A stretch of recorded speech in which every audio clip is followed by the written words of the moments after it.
embark upon the darkest voyage into the unknown in the history of mankind.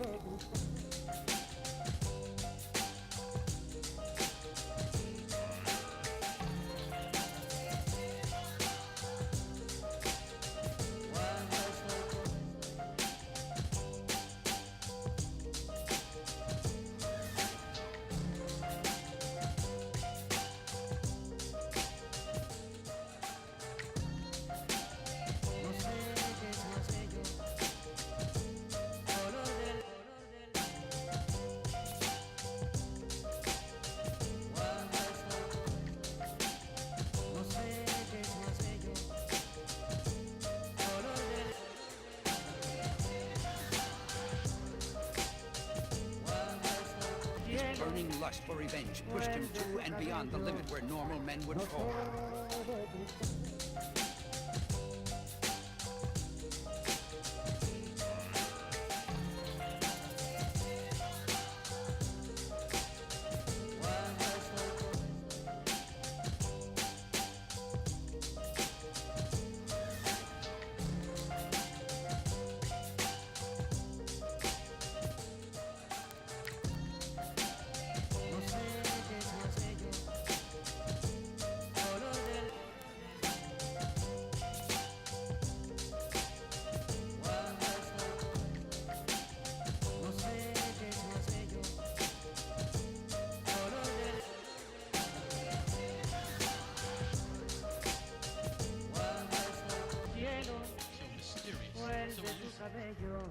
To track down the maniac behind all this.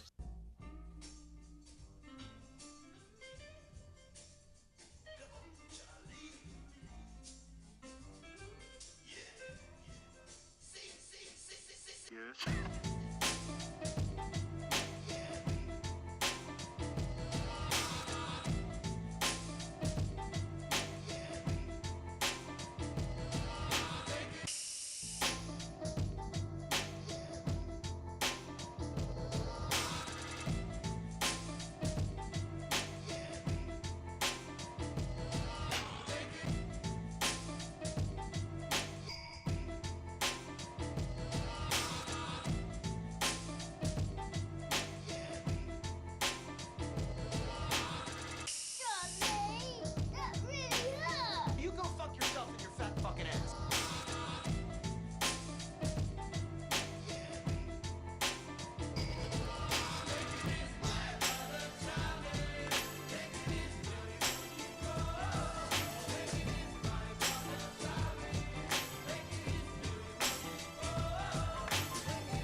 Want to have a few drinks and smoke a joint, Bubbles? Yes.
Want to have a few drinks and smoke a joint, Bubbles?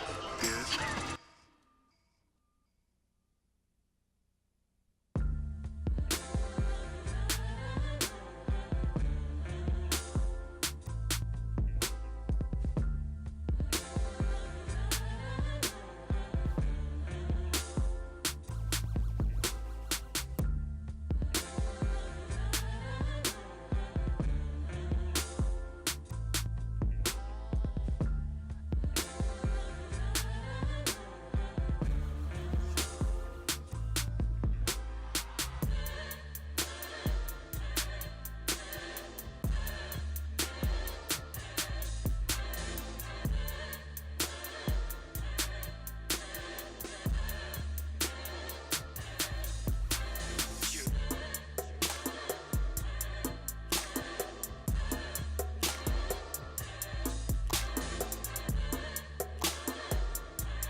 All right, ladies and gentlemen, we're going to go ahead and get started here in just a moment. If you would grab your seats. We're very excited that you could join us today to hear Chris Lundell, and just a couple of housekeeping things. We're still doing our giveaway, and Chris right here, Chris, if you raise your hand, is actually going to be collecting these if you would like to fill them out. Leave us a quick review. He will give you a ticket for our giveaway, which you can take over to our data bar and be entered in to win a prize, which we'll be drawing tomorrow afternoon. Like I said, we're very excited to be here to hear from Chris. He is the CEO and founder of CMO Grow, and he has over 25 years of marketing experience in a number of different capacities, as well as organizations, including Domo, Lundell, as well as Corda Technologies. He is local from the area and graduated BYU with an MBA as well as a degree. And we're very excited that he could be here with us today. So let's give a big round of applause for Chris Lundell.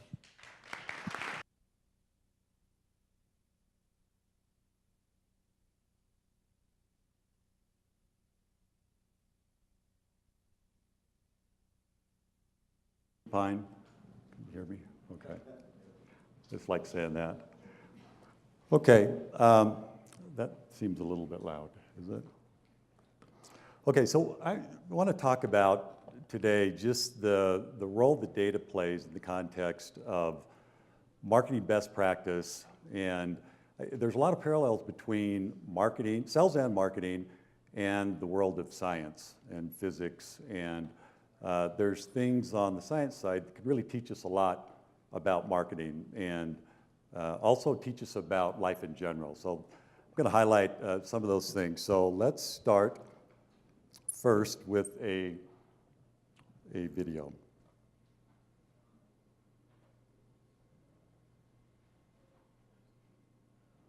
Oops. Where's the volume?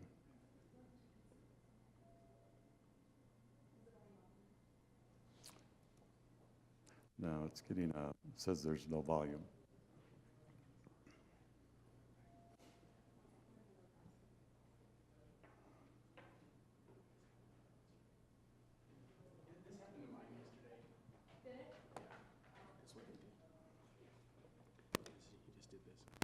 Town of Longport, they were making the best of a rainy day after. All right, start over. Surf's up in the streets of New Jersey. Check out the GoPro video. In the town of Longport, they were making the best of a rainy day after a storm came through, flooding the streets. Do not try this at home. That water's only a few inches deep. Robert Hobb Grafe and his brother Tucker Grafe are with me now. Robert's screen left, Tucker's screen right. I see it. But guys, 3 or 4 inches of water, that is pavement below. There are cars on the side of the road. How smart was this? Pretty smart. I mean, we made it out with no injuries, nothing. Just had a fun little time in the storm. Pretty fun. Yeah, no one fell. There was no swell in the ocean, so we decided to hit the streets. That's a fact. Now, Tucker, did you fall? Did you hit that pavement? Yeah, we got smoked a few times, but, you know, it's all part of the job description if you're a thrasher like we are, boys. Yeah. So you came up with a few scrapes. Yeah, nothing too substantial, but yeah, we got worked a few times. Okay. Hey, my man, Robert, whose idea was this? It was my idea. I was actually driving to work. I saw the tide, full high tide. I saw the rain coming down, and I called out of work and went home and just said, yo, we got to hit the swell. It came in fresh. And nice. It's the first time that happened in about 5 years. So spur of the moment, wasn't it? Real spare of the moment. That doesn't happen a lot. That was yeah. Listen, that's some sketchy stuff, yeah, like fellas. once or twice a year. Yeah, I bet. And then you gotta bruise all the scrapes. You got to take care of the scrapes you're coming off with. Tucker, thanks. Robert Graves. Yeah, the reef was sharp. Yep. See you later, guys. You got it. Stay cool. Surf. All right. That's legit. That's actually, it was a Fox News broadcast. I think it's funny.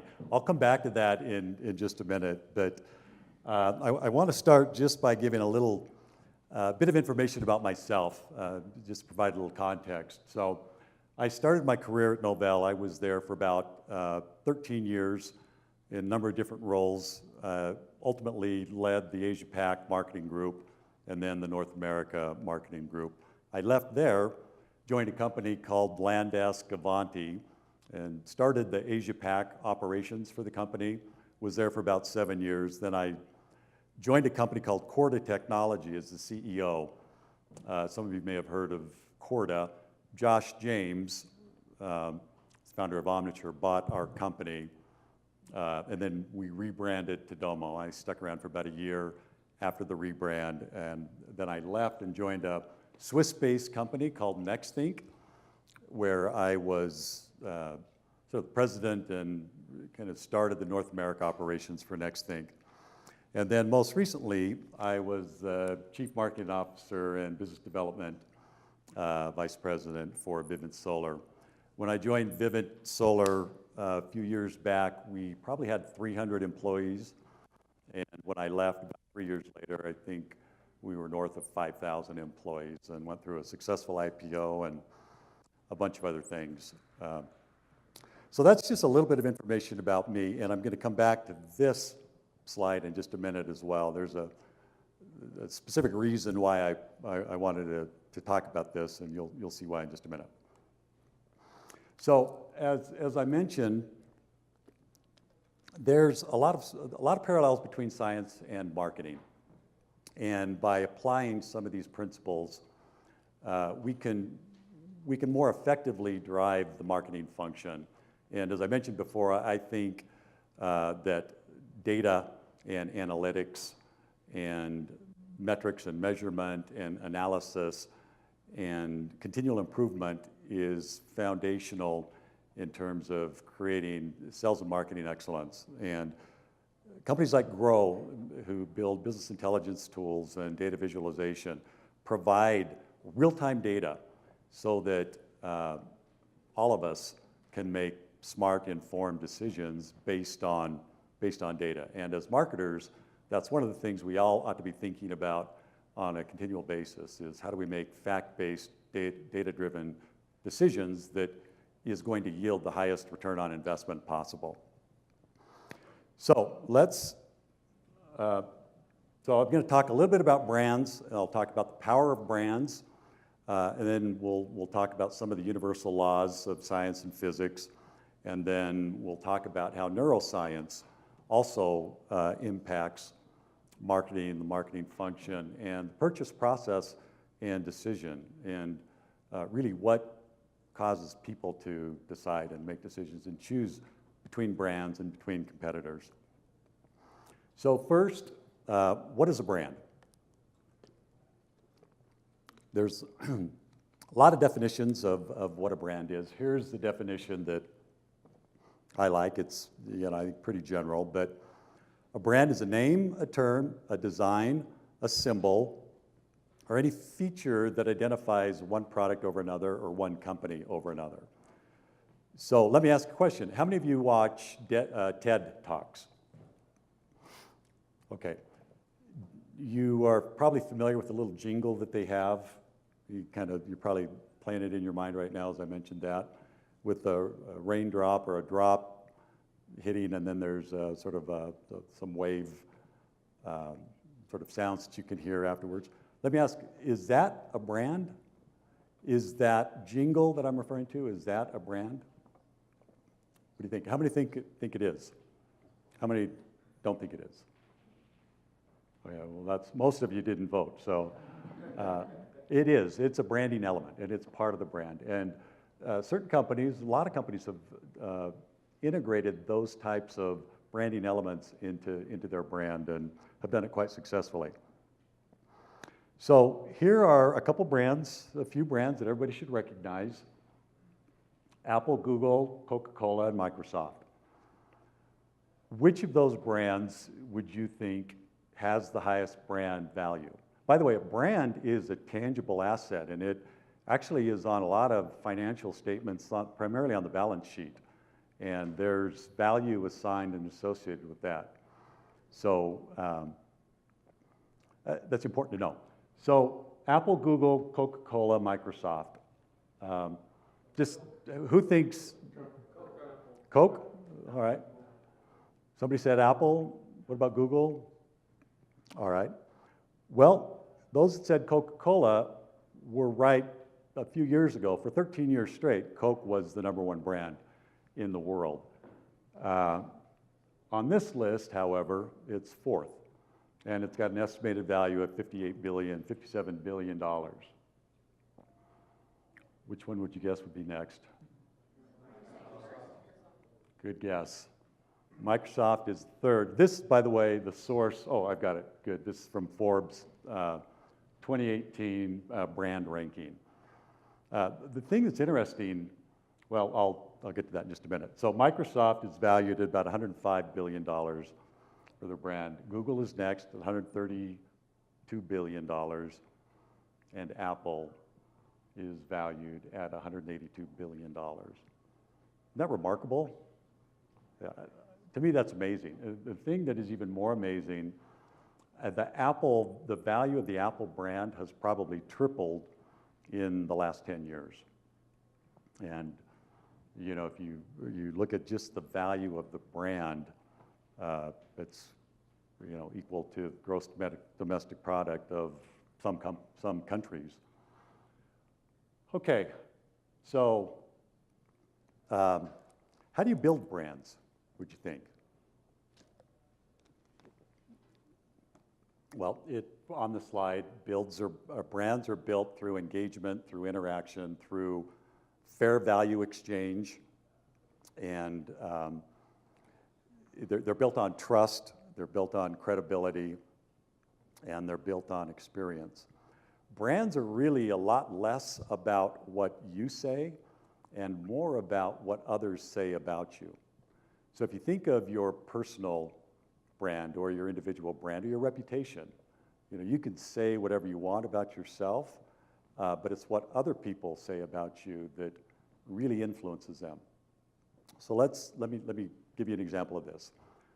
So I'm going to tell you something about myself, and then I'm going to invite somebody in the room to say something about me, and you sort of decide which sort of representation is most powerful or most relevant or germane. Okay, so I'm going to tell you that my name's Chris Lundell. I'm a marketer. I like science, especially neuroscience. One of my hobbies is golf. I love to golf. I'm a member at Alpine Country Club, which is a local course. Been a member there for about 15 years. I'm about a 7 or 8 handicap.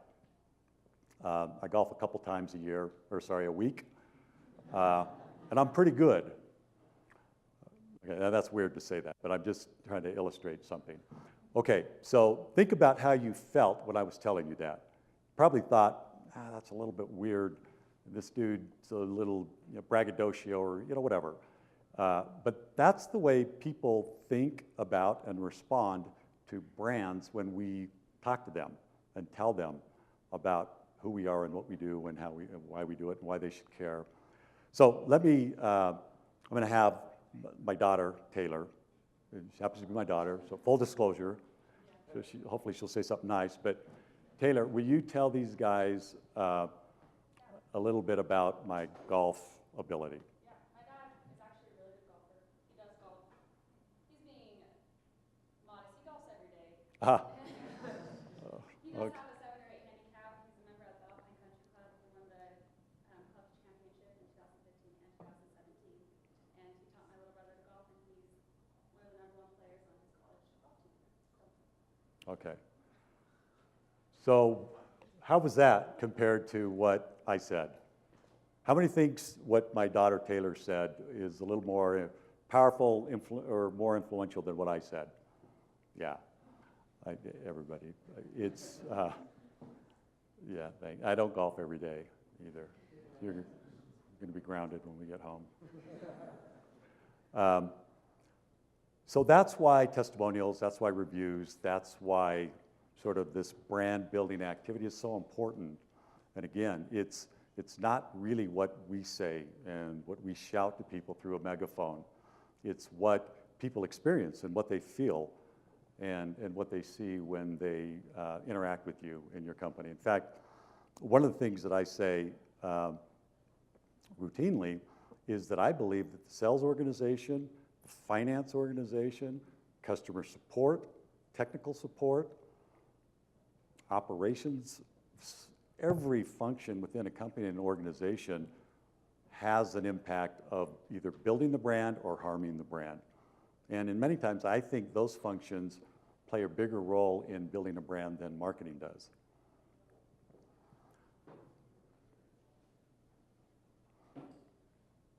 Okay, as marketers, has everybody heard of Simon Sinek? Does that ring a bell? You guys have heard of him. Okay, he's the guy that talks about the why, how, what. And he makes the point that a lot of companies are really good at talking about the what they do, and sort of the facts, the feature set, the functionality, benefits, a little bit of what they do, but it's really about the data. That's what most companies do. According to Simon Sinek, that's not really very effective, and I agree with him. Very few companies even talk about the how. The how of what you do begins to create a little bit more sort of engagement and emotion with a prospective customer or existing customer. But it's really the why that helps you establish and build an emotional connection. And I'll demonstrate and show this a little bit more in just a minute. But fundamentally, I think it's critical, absolutely critical, that companies internally and at every level within an organization throughout the hierarchy, everybody in that company and organization should understand why they do what they do. And everyone should be able to articulate that, and articulate it in almost the same way that their neighbor or their colleague in operations or finance or sales would represent that.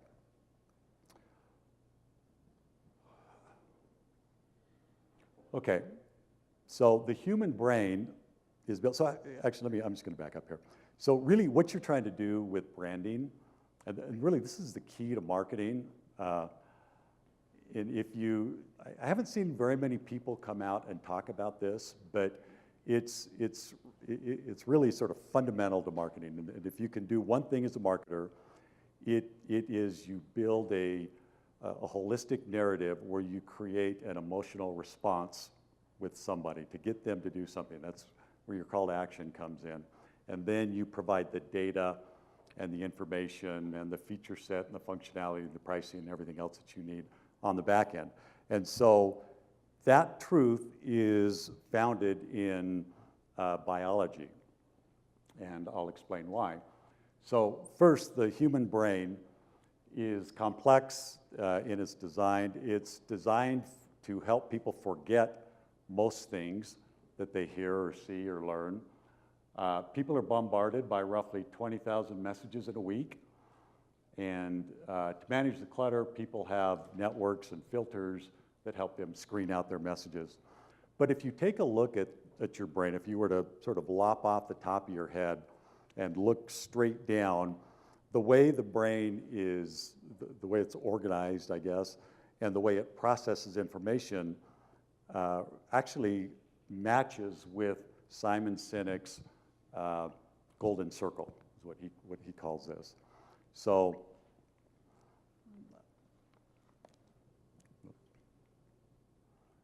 the what is associated with the neocortex, and that has to do with rational thought, understanding data, facts, language.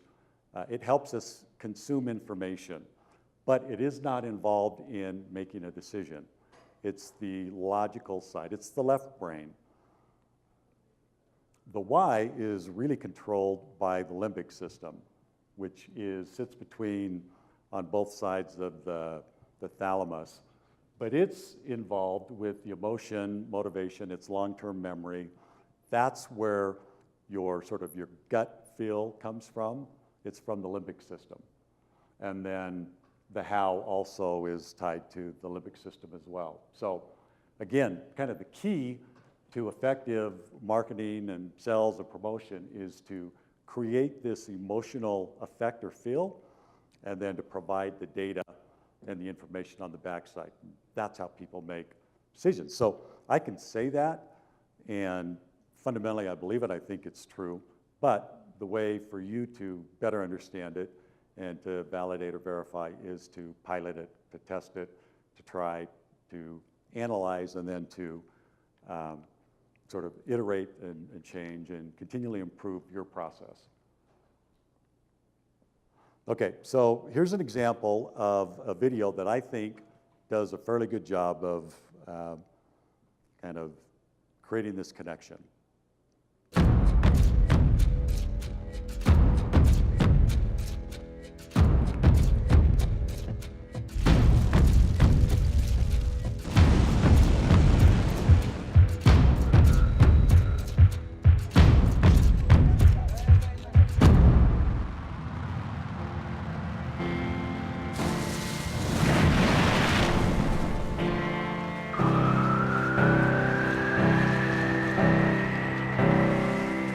To the families and friends of the victims, know that we'll do everything we can.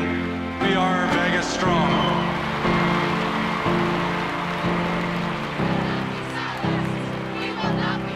No matter what we're going through, we still have to push forward. Are you ready to shake up the world?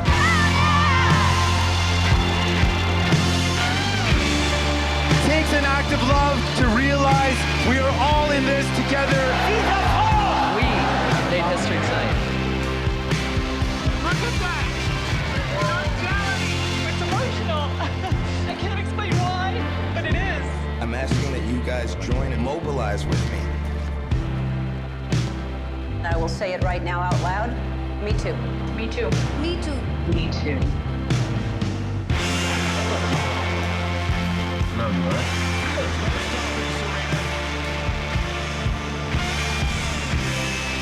Put your hand back on, bro. You gonna shake it, bro.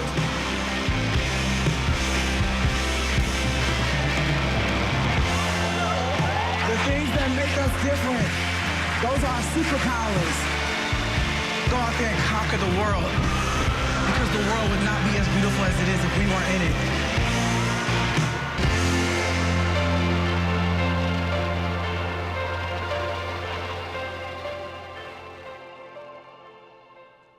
Okay, what'd you think? Is that okay? Anybody like it? Was that okay? Did you feel an emotional response while you were watching it? Yeah, I don't know how you couldn't watch that and not feel some sort of response or feeling. And typically, I would guess that most of you felt pretty good about what you just saw, felt good about the company, felt good about sort of the way they presented that. The intent of this particular, this piece, content, didn't have a call to action, and there wasn't sort of that, the data, the feature set functionality piece to it, but they could have introduced that really easily, and people would be predisposed to accepting or at least considering an offer that they might have made. Okay, let's look at another one. Whoops.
Did you feel something with that? Did you feel emotion? Did you?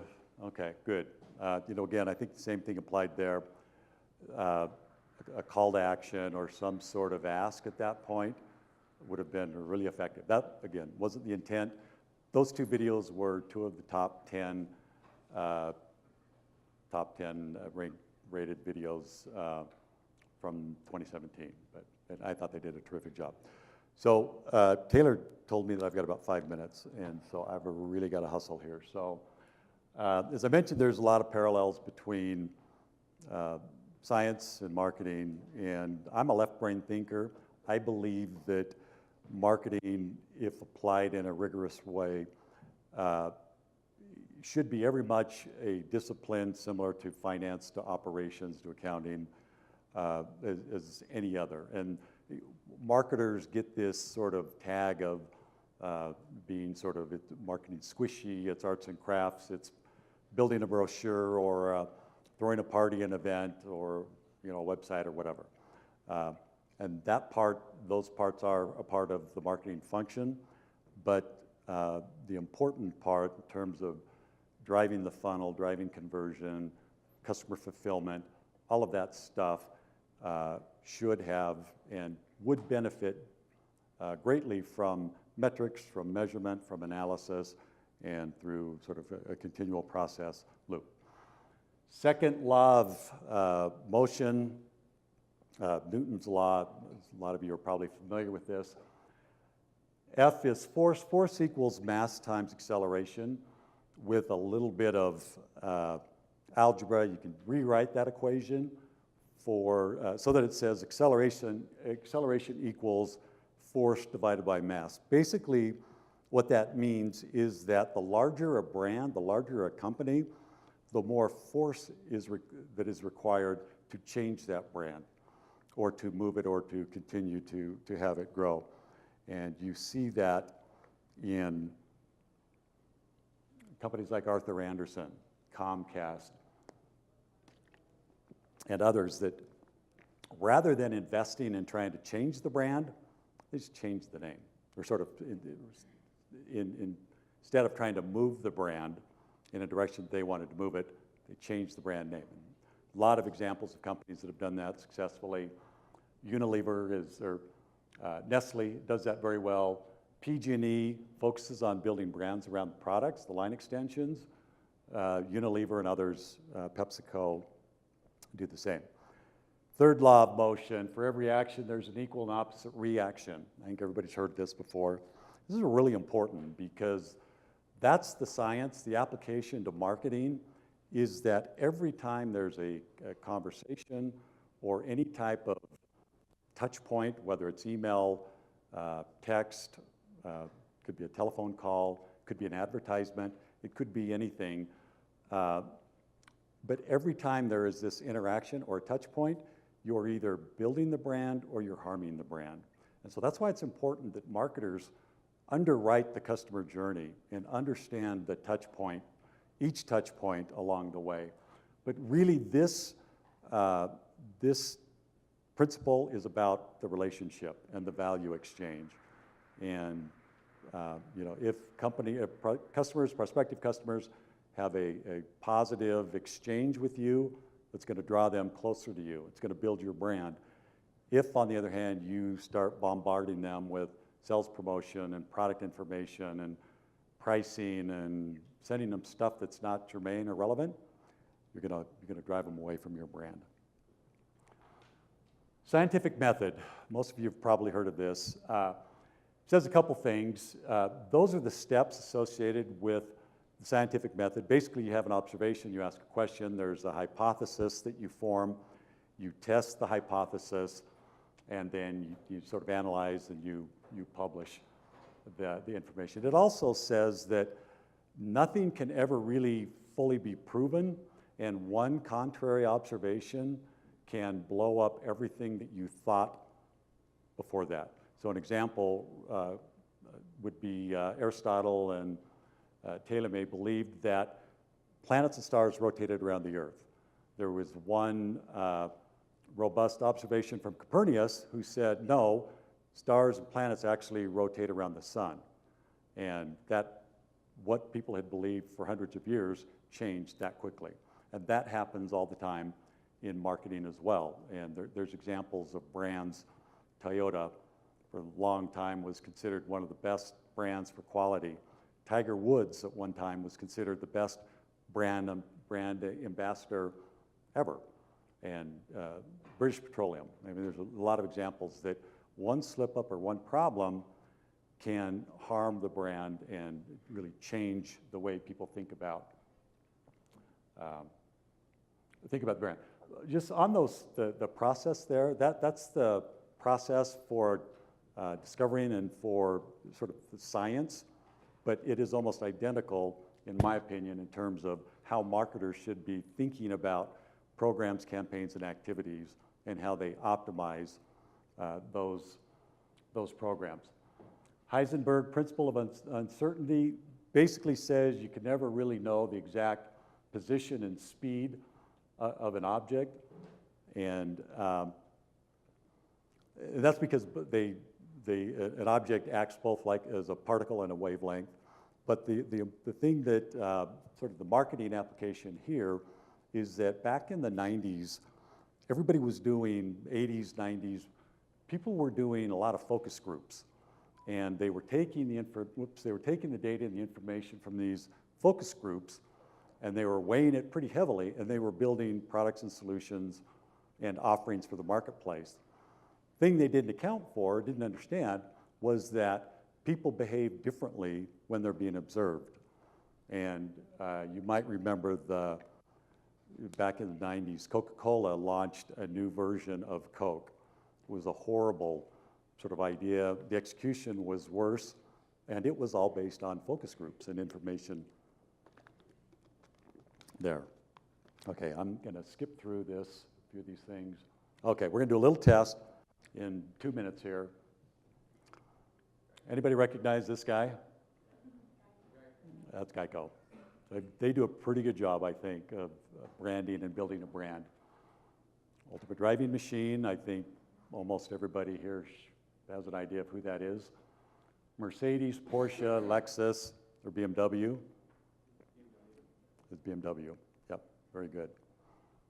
Okay, let's see, these get a little bit more difficult, a little more challenging. Cisco, in and out. Levi's. Close, guess again. Skype, yep, good. It had to have one of them be a little bit difficult. Okay, HP, Ford. So those are examples of companies that have done a really good job of building their brand or their brand image or logo. Okay, see if you can recognize the jingles here. You are now free to move about the country.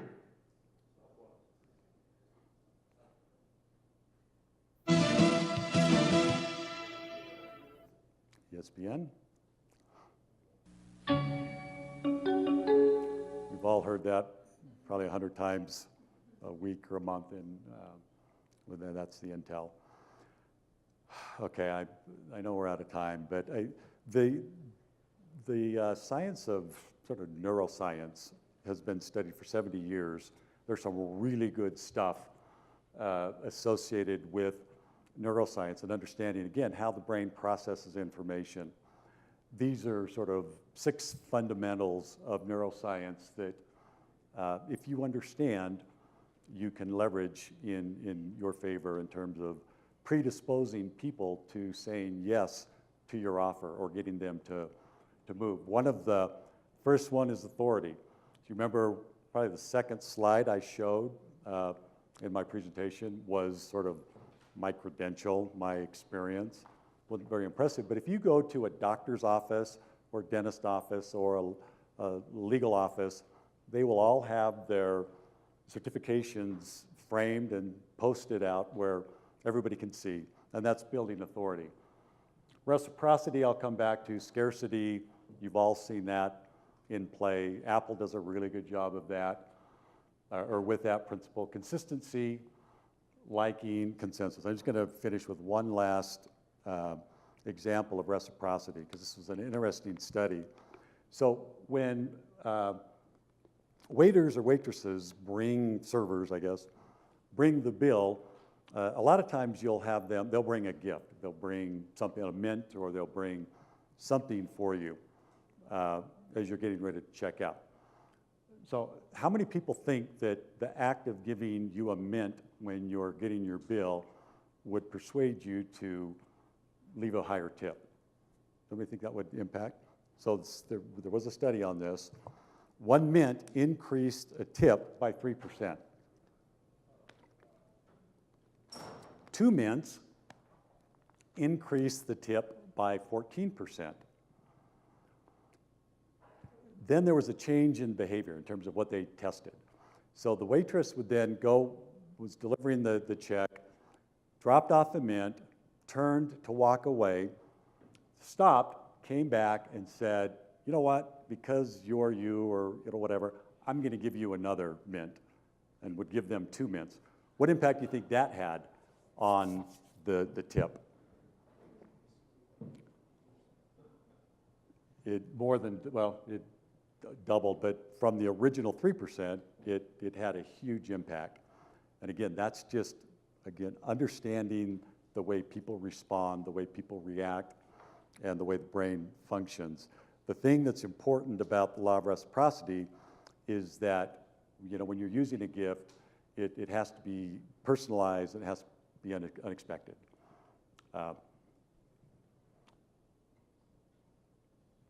Okay.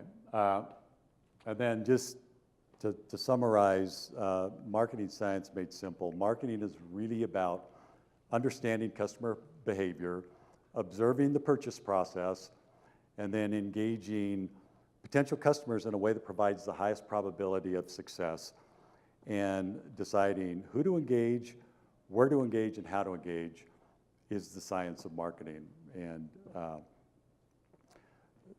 as a marketer, and even as a sales guy, if you can sort of understand that and execute on that, you'll be very, very successful. I just want to finish just quickly with I want to say something about Grow. I was the CEO of a business intelligence company, data visualization, I mentioned earlier, Corda Technology. Domo is the company now. Still a shareholder, so I hope that they do well. When I was chief marketing officer at Vivint Solar, I didn't use Domo as our BI platform, as our visualization platform. We used Grow.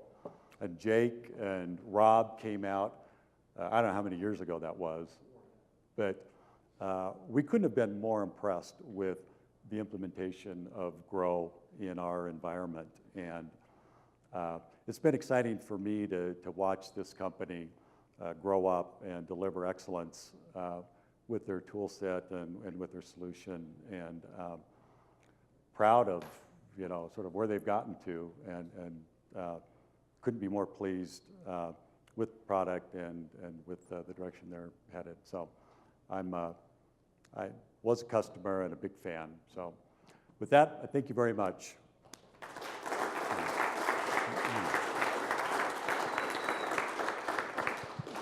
Thank you. So we don't have time for questions. We've only got a couple minutes until the next session starts. However, if you do have questions for Chris, he'll be right outside. I'm sure he'd probably take a few of them.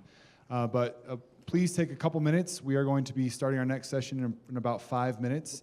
Next door, there's another breakout session. If you'd like to head over that way, check your app for which section that is. But 5 minutes until we have the next section, so about 1:58. Thank you, everyone.